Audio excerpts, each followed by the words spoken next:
Assalamualaikum warahmatullahi wabarakatuh. Sobat Kukar, salam jumpa kembali bersama saya dalam Sudut Pandang Podcast, podcastnya pemerintah Kutai Kartanegara, optimis membangun Kukar. Sobat Kukar, sebentar lagi kita memasuki tahapan pemilihan kepala daerah dan wakil kepala daerah. Seperti yang kita tahu, sebagai warga negara yang baik, tentunya kita wajib menggunakan hak pilih kita dalam pilkada tersebut. Sobat Kukar, saat ini telah hadir bersama kami narasumber kita dari Bawaslu Kukar dengan Bapak Munir Ansori Esos.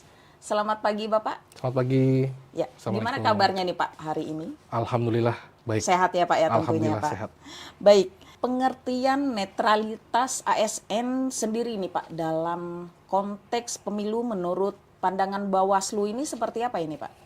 Baik, sebelumnya saya ucapkan terima kasih Bawaslu Kabupaten Kutai Kartanegara sudah diundang oleh Diskominfo pada podcast kali ini.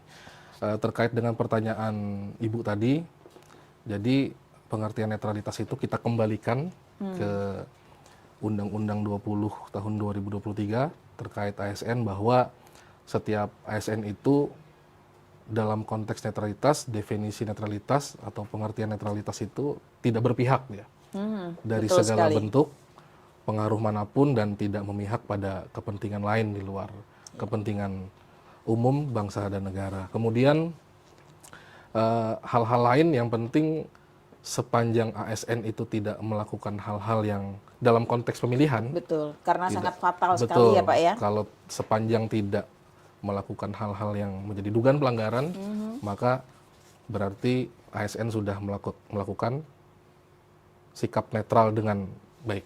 Baik, tentunya ada langkah-langkah ini Pak, langkah-langkah yang konkret dilakukan Bawaslu untuk memastikan netralitas ASN dalam pilkada ini, apa saja ini Pak?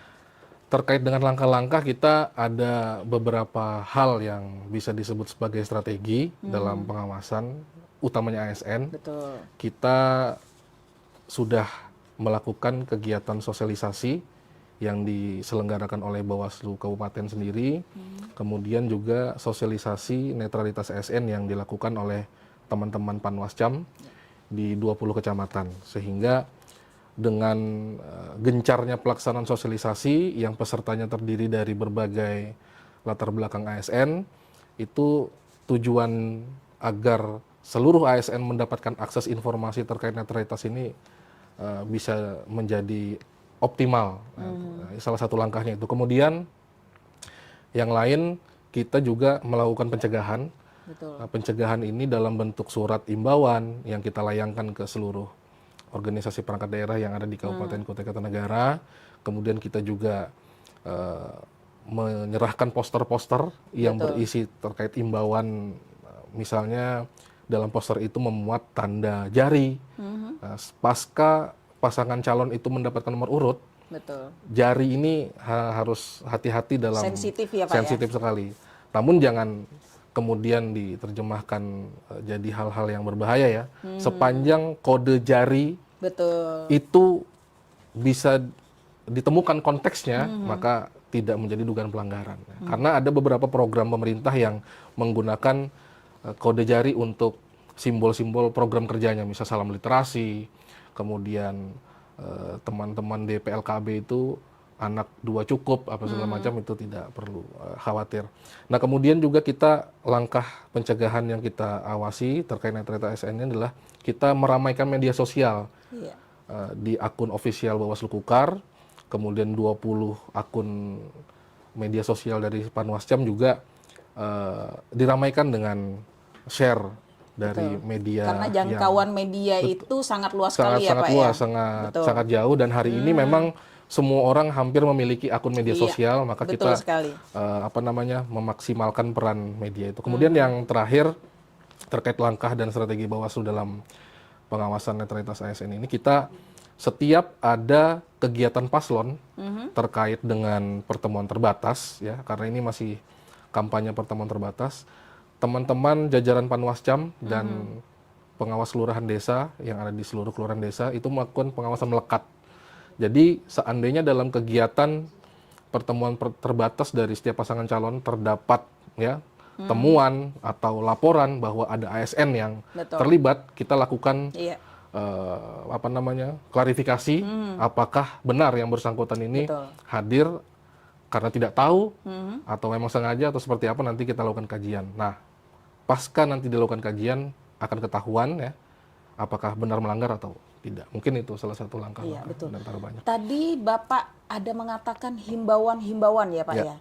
Sudah sejauh mana ini Pak? Terkait himbauan yang sudah kita siapkan, yang kita sudah layangkan ke beberapa OPD ya, itu terhitung ya sejak bulan Maret tuh kita sudah layangkan, karena itu bentuk pencegahan dari Bawaslu Kukar.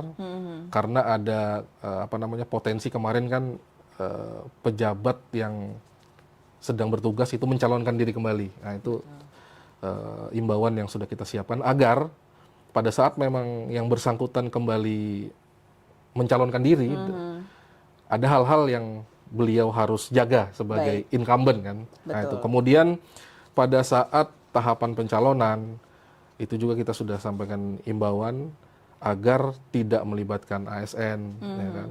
Jangan sampai ada fasilitas yang digunakan. Kemudian masa kampanye ini juga menjadi penting, dan itu sudah maksimal kita lakukan imbauan, dilayangkan ke seluruh organisasi perangkat daerah. Untuk kecamatan sendiri seperti apa Pak? Untuk di kecamatan ada beberapa hal yang sudah dilaksanakan ya. Yang pertama kemarin pada saat jelang penyusunan daftar pemilih, itu mereka sudah bergerak yang beririsan dengan tahapan verifikasi faktual calon perseorangan. Kemudian juga sekarang tahapannya mereka melakukan pengawasan kampanye pertemuan terbatas yang sudah dijadwalkan oleh KPU. Nah, sama juga gerakannya sebagaimana Bawaslu Kabupaten Kutai Kartanegara, teman-teman secara langsung melakukan pengawasan di lapangan. Itu dia. Jadi terkait netralitas ASN, teman-teman pengawas kelurahan desa dan Panwascam yang bertugas di lapangan itu melekat langsung di kegiatan itu. Ya, mungkin itu.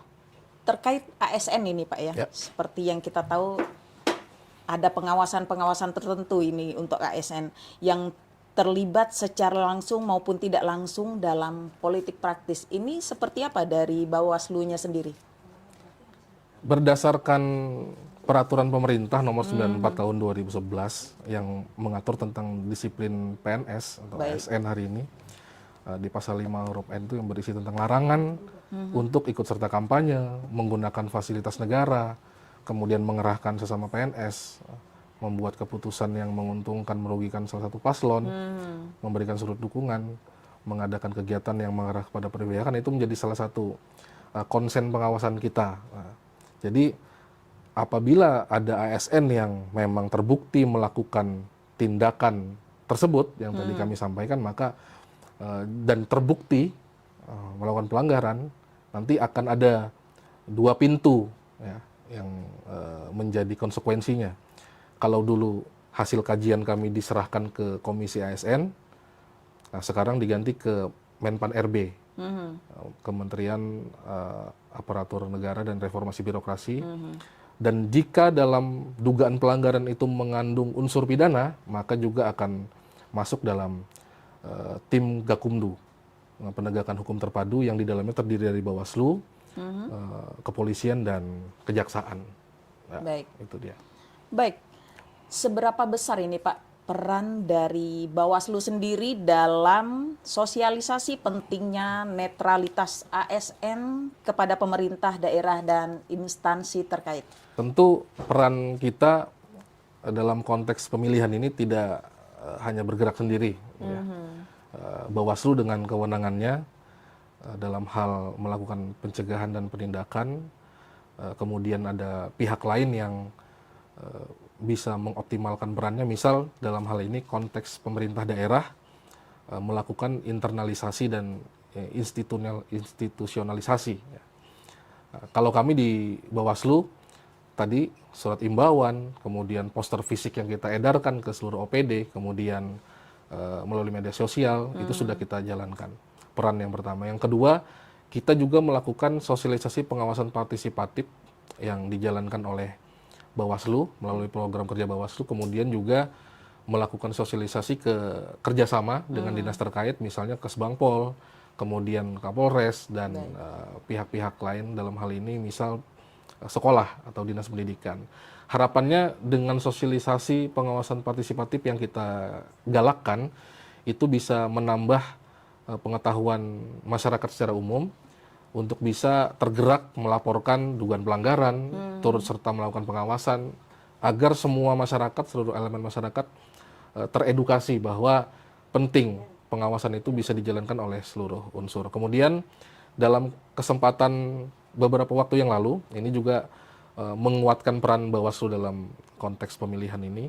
Tanggal 25 Juli yang lalu kami melaunching indeks kerawanan pemilihan di Kabupaten Kutai Kartanegara, yang isinya adalah pemetaan kerawanan-kerawanan yang kemungkinan bisa terjadi di Pilkada tahun 2024 ini, dan kita juga bisa siapkan mitigasinya. Dalam konteks IKP ini, atau Indeks Kerawanan Pemilihan di KUKAR, netralitas ASN ini menjadi salah satu yang rawan. Betul. Jadi kalau se-Indonesia, Kalimantan Timur itu indeks kerawanan pemilihannya masuk 5 besar ya. Untuk Kalimantan Timur, yang masuk dalam 3 besar itu Kutai Kartanegara, rawan tinggi. Nah, salah satunya adalah netralitas ASN. Beberapa waktu yang lalu kami mendapatkan informasi dari pimpinan kami di jenjang di atas terkait netralitas pada saat pemilu yang lalu. Itu Kutai Kartanegara dari 10 kabupaten kota se-Indonesia, kita peringkat 7 yang masuk dalam kategori banyaknya ASN yang dilaporkan ke Komisi ASN karena adanya termasuk dalam rawan dugaan, tadi ya betul, Pak ya? masuk rawan. Nah, untuk itu kita mengoptimalkan dalam pemetaan kerawanan ini, ASN termasuk dalam rawan tinggi tadi, dan ini supaya bisa jadi perhatian seluruh pihak, supaya bisa memaksimalkan perannya untuk melakukan pencegahan dan pengawasan netralitas ASN di berbagai kegiatan dalam tahapan ini. Baik Sobat Kukar, kita akan kembali setelah yang satu ini.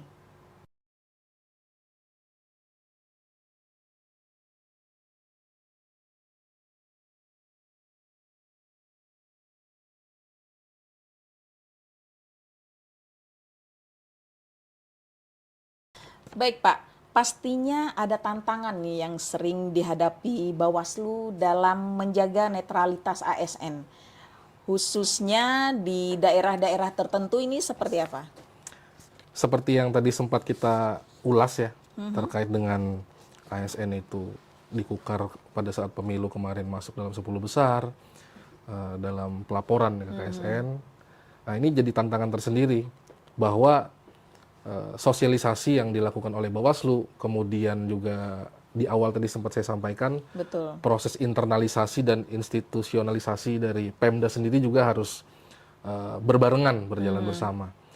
Kalau internalisasi tentu sudah tahu semua terkait dengan di internal Pemda atau ASN di KUKAR itu ada sosialisasi aturan, ada hotline aduan.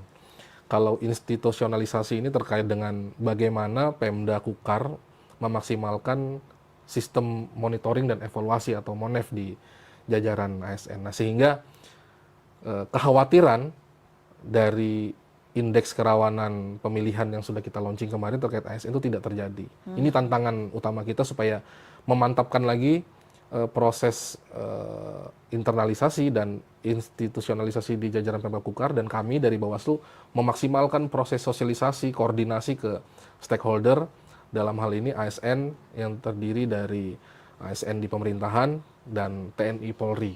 Itu tantangan yang paling krusial lah di tahapan pemilihan. Dan selama ini masih aman?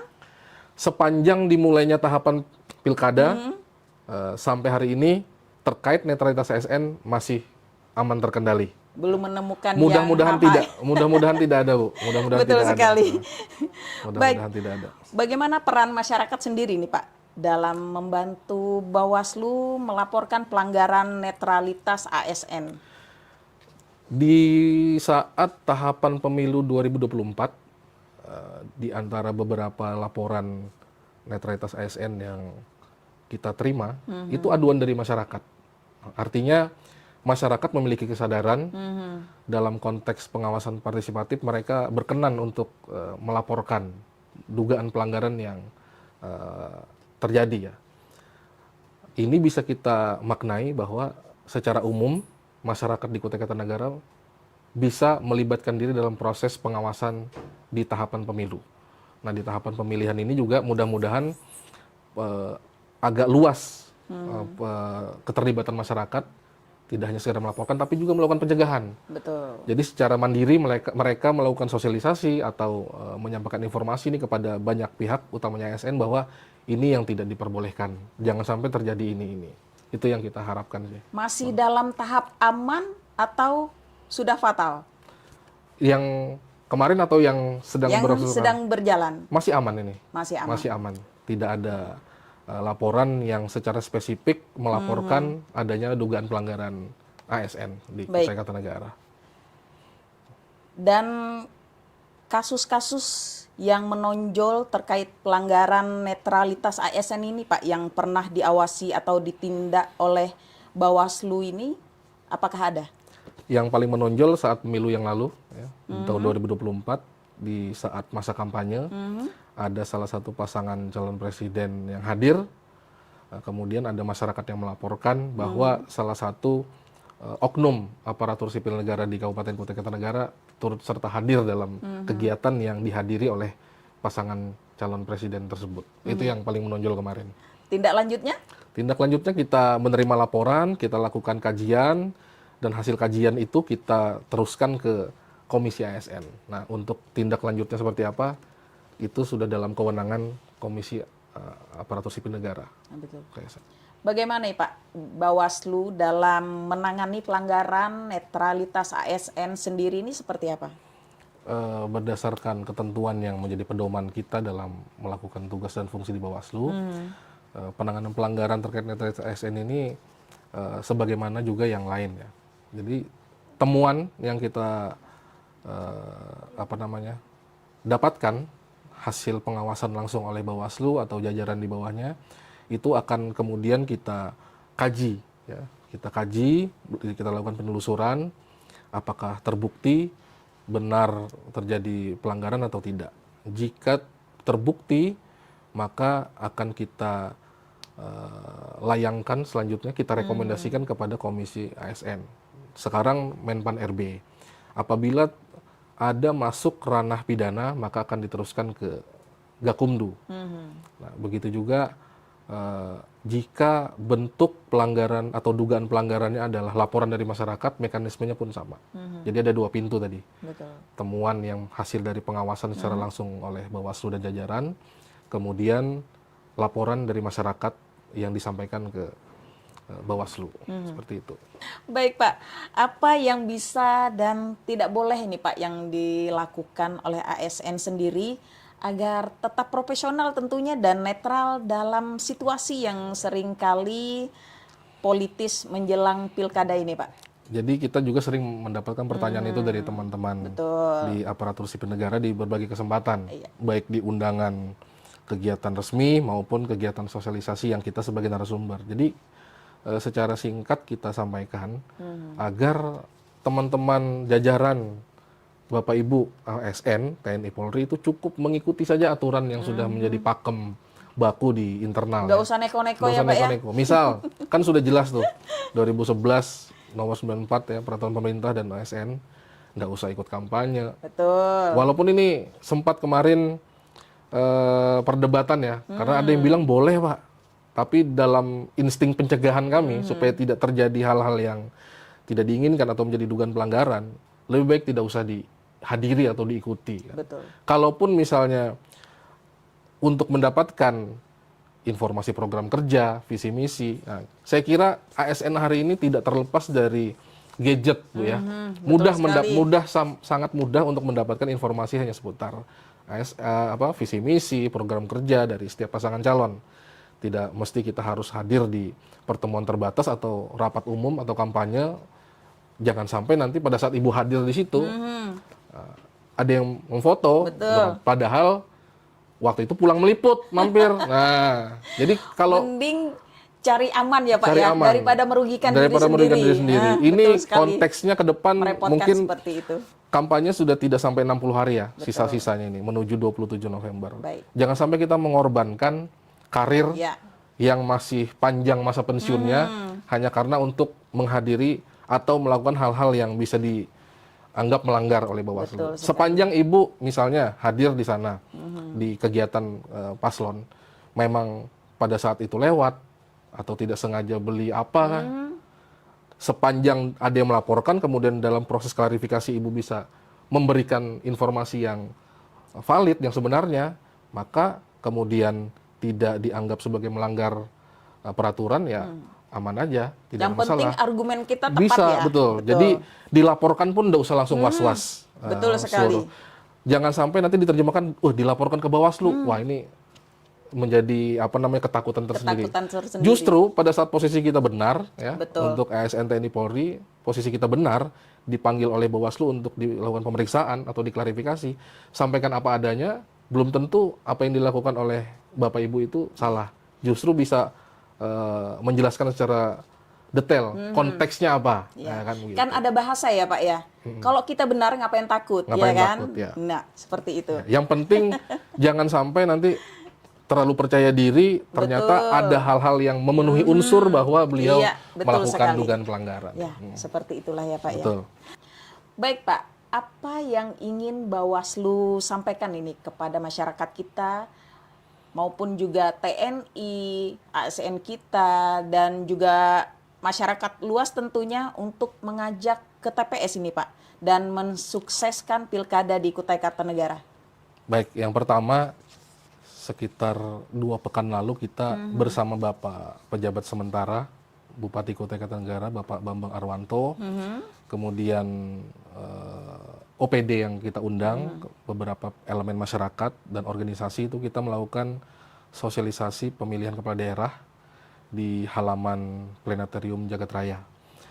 Di situ kita melakukan sosialisasi secara umum, secara meluas, agar proses pilkada ini diketahui oleh banyak pihak. Nah, secara khusus Bawaslu menyampaikan agar seluruh masyarakat yang pertama bisa turut serta dalam proses pengawasan partisipatif ini. Betul. Nah, yang kedua, kita mengajak agar sama-sama menghindari atau katakan tidak pada no hoax, ya, berita bohong. Itu paling penting. Betul. No black campaign, ya, kampanye hitam antar paslon dan tim. Kemudian no money politik. Yang terakhir no sara. Nah, ini yang harus kita jaga bersama. Penting juga, sebagaimana yang tadi pertanyaan, untuk ASN TNI Polri, kami berpikir sepanjang para ASN TNI Polri bergerak dalam kerja-kerjanya berdasarkan peraturan perundang-undangan yang sudah ditetapkan dan berlaku mengikat pada masing-masing tugas dan fungsi ASN, saya kira itu langkah paling aman untuk mewarnai pilkada menjadi aman, damai, dan tidak ada dugaan pelanggaran yang dilakukan oleh khususnya ASN TNI dan Polri. Untuk lebih luas lagi, kami mengajak seluruh masyarakat Kabupaten Kutai Kartanegara pada tanggal 27 November tahun 2024 agar datang ke TPS, Betul. ajak seluruh tetangga, keluarga, dan handai taulan yang berada di sekeliling untuk meningkatkan partisipasi pemilih di Pilkada 2024 ini untuk datang ke TPS. Pastinya jangan golput ya Pak ya? Jangan golput, Betul sekali. karena pilihan kita banyak, Betul. Sangat merugikan itu Pak. sangat merugikan. Baik Bapak, terima kasih sudah berkenan hadir di Sama-sama. studio kita pada pagi hari ini. Baik Sobat Kukar, demikianlah tadi bincang kita bersama dengan narasumber kita dari Bawaslu Kukar, yaitu dengan Bapak Munir Ansori Esos. Sampai jumpa lagi di podcast kita selanjutnya. Wassalamualaikum warahmatullahi wabarakatuh. Bersama rakyat, awasi pemilu. Bersama Bawaslu, tegakkan keadilan pemilu. Salam awas. Sudut Pandang Podcast, podcastnya pemerintah Kutai Kartanegara. Optimis membangun Kukar.